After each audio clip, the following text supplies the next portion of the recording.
आज का हमारा टॉपिक है इक्विलिब्रियम। इक्विलिब्रियम क्या होता है इसको हम पढ़ेंगे। तो सबसे पहले हम डेफिनेशन देखेंगे, फिर उसके बाद एग्जाम्पल देखेंगे। तो चलिए स्टार्ट करते हैं। इक्विलिब्रियम की डेफिनेशन को देखते हैं। A body is said to be in state of equilibrium then the COG of body is slightly disturb, body tends to retain its original position, it means that body in state of equilibrium. यहाँ पे एक word छूट गया है, retain. Okay, retain या returns. Okay, यहाँ पे आप ऐड कर सकते हो इट के बाद। ओके, इसमें क्या कह रहा है ना, body in state of equilibrium, जब बॉडी का COG डिस्टर्ब होता है, ठीक है, तो उसके बाद बॉडी क्या करती है, अपने ओरिजिनल शेप को, ओरिजिनल पोजीशन को रीगेन करना चाहती है। ठीक है, उसी को हम लोग इक्विलिब्रियम कह देते हैं। ठीक है, मान लो ये कोई बॉडी है, ठीक है, अगर इसको पुश करते हैं फोर्स के थ्रू तो ये क्या होगा, बॉडी ऐसे हो जाएगा। ठीक है, ऐसे हो जाएगा और फिर अपना पोजीशन होल्ड करना चाहेगा। ठीक है, और जैसे हम फोर्स हटाते हैं तो ये अपने ओरिजिनल पोजीशन पे आ जाता है। ओके, ओरिजिनल पोजीशन पे आ जाता है। ठीक है, आप यहाँ पे देख सकते हो, सीसो का एग्जांपल ले सकते हो। अगर आप यहाँ पे इस पे फोर्स ज़्यादा लगा दोगे तो ये क्या हो जाएगा, अपवर्ड चला जाएगा। ये इस पे फोर्स लगाएंगे, ये नीचे आ जाएगा और ये ऊपर चला जाएगा। ठीक है, ये हमारा, अगर हम फोर्स फिर यहाँ से हटा लेते हैं तो ये हमारा नॉर्मल शेप पे आ जाएगा और ये दोनों बराबर हो जाएगा। ओके, और ये डाउनवर्ड आ जाएगा और दोनों बराबर हो जाएगा। ठीक है, अब इसका हम देखते हैं कि डिग्री ऑफ स्टेबिलिटी किस पे डिपेंड करती है। ओके, यहाँ पे आप देख सकते हो, degree of stability depend on following factors. 4 factors होते हैं, height, base of support, location, line of gravity, LOG और बॉडी का वेट। तो इसमें क्या क्या होता है, height which is centre of gravity और COG above the base of support. मतलब कि COG जो है बॉडी का, वो क्या कहाँ होना चाहिए, बेस ऑफ सपोर्ट से ऊपर होना चाहिए। ओके, और दूसरा है हमारा size of base of support.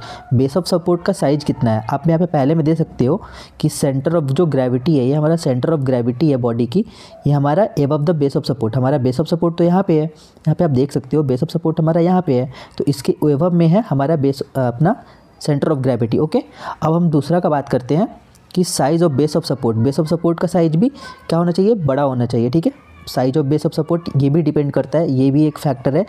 ठीक है, स्टेबिलिटी के लिए। और तीसरा क्या है, location of line of gravity. ठीक है, location of line of gravity, आप एक लाइन देख सकते हो यहाँ पे, ये लाइन जो है location of line of gravity है। ठीक है, इस बॉडी का location of LOG, line of gravity मतलब कि LOG है ये। ठीक है, अगर हम इसको ऐसे ड्रॉ करते तो इसका डिस्टर्ब हो जाता, तो ये अनस्टेबल होता। ठीक है, और हम बॉडी का वेट भी बहुत मैटर करता है स्टेबिलिटी के लिए। ठीक है, अगर इस बॉडी का वेट 5 kg है, वो डिपेंड करेगा। इस बॉडी का वेट अगर 5 ग्राम है, उस पर भी डिपेंड करेगा। ठीक है, आगे बढ़ते हम।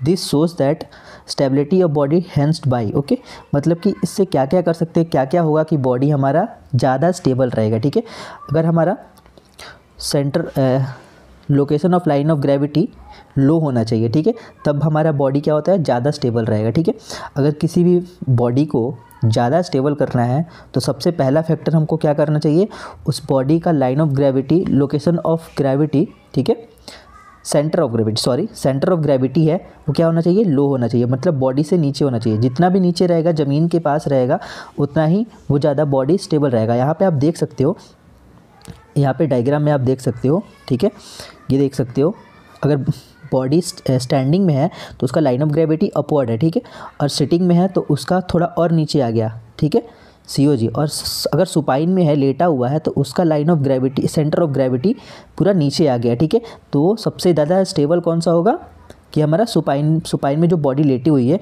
उसकी स्टेबिलिटी ज़्यादा होगी। ठीक है, और दूसरा फैक्टर है हमारा बेस ऑफ सपोर्ट, क्या होना चाहिए, वाइड होना चाहिए। बेस ऑफ सपोर्ट भी वाइड होना चाहिए। आप देखो, आप एग्जाम्पल में देख सकते हो, आप एग्जाम्पल पे देख सकते हो, यहाँ पे जब बॉडी स्टैंडिंग में है, ठीक है, बॉडी स्टैंडिंग में है तो बेस ऑफ सपोर्ट कम है। ठीक है, जब सिटिंग में आ रहा है तो इसका बेस ऑफ सपोर्ट इतना आ रहा है, मतलब कि ये देख सकते हो आप, बेस ऑफ सपोर्ट कितना हो गया, इतना आ गया। ठीक है, अगर आप सुपाइन में देख सकते हो, सुपाइन में बॉडी का बेस ऑफ सपोर्ट बहुत ज़्यादा है। ठीक है, दोनों के कंपैरिजन में सुपाइन का बेस ऑफ सपोर्ट ज़्यादा है। Location of line of gravity, ठीक है, लाइन ऑफ ग्रेविटी क्या है, मतलब कि कम होनी चाहिए। ठीक है, छोटी होनी चाहिए। ठीक है, इसका आप लाइन ऑफ ग्रेविटी देखो, यहाँ पे इतना लंबा आप देख सकते हो लाइन ऑफ ग्रेविटी इतना। ठीक है, और ये देखो आप, छोटी है मतलब कि ये लाइन ऑफ ग्रेविटी इसकी कम है। ठीक है, तो ये ज़्यादा स्टेबल है। और हेवी वेट, मतलब बॉडी का वेट हेवी होना चाहिए, तब वो बॉडी ज़्यादा स्टेबल होगा। ओके,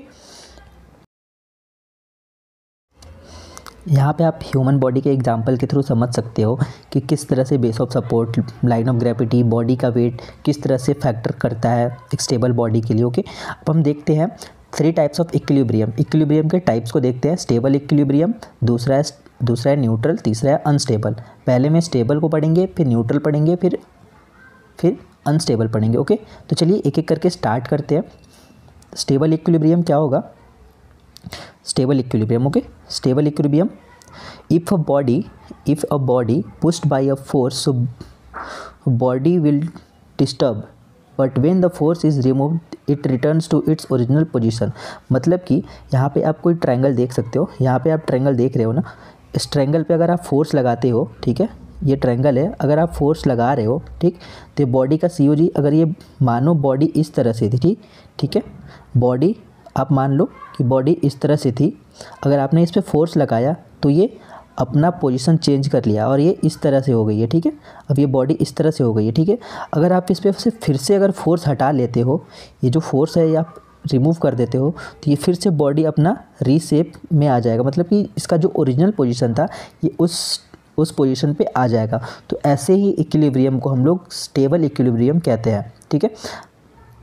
अगर दूसरा वाला देख ले, दूसरा जो न्यूट्रल है, ठीक है, when a person being moved on a propulsion on wheelchair, so in this condition COG is displaced by remain at same level, so the neither fall or nor return to its original position। मतलब कि अगर अब कोई body wheel chair पे है, ठीक है, या फिर वो मतलब मान लो अब एक बॉल है, ठीक है, व्हील चेयर एक मान लो एक गोल टाइप का है, इसका COG यहाँ पे, ठीक है, COG यहाँ पे, ठीक है, इसको मूव कराते हैं, ठीक है, ये पे मूव करा रहे हैं तो बॉडी यहाँ पे तो चल के आएगी, ठीक है, तो इसका सेंटर ऑफ ग्रेविटी तो यहाँ पे रहेगा, ठीक है। अगर फिर से फोर्स हटा लेते हैं तो ऐसा तो नहीं है कि बॉडी फिर से यहाँ पे उठ के चली आएगी, ये वहीं का वही रह जाएगी, ठीक है, या फिर आगे बढ़ जाएगी, तो ना तो ये अपने पोजीशन पे वापस आ जाएगी, ना ही वहाँ पे रुक पाएगी, ठीक है।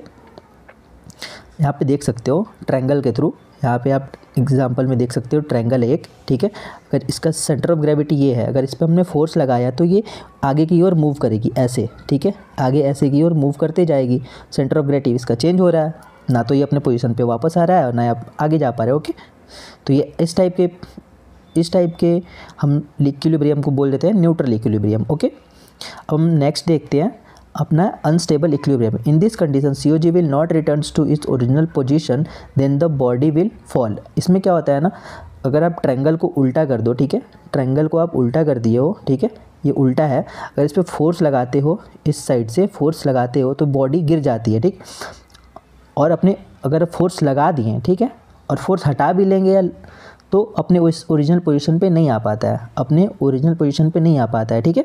इसमें आप देख सकते हो ना, in this condition COG will not returns to is original position. आप फोर्स लगाओ या फिर हटा लो, ठीक है, लगा रहे हो फिर हटा भी लो तब भी नहीं आएगा। इस तरह के इक्विलिब्रियम को हम लोग बोलते हैं अनस्टेबल इक्विलिब्रियम। ओके, तो आई होप आप सबको ये समझ में आया होगा। अगर वीडियो अच्छी लगी है तो वीडियो को लाइक कर देना।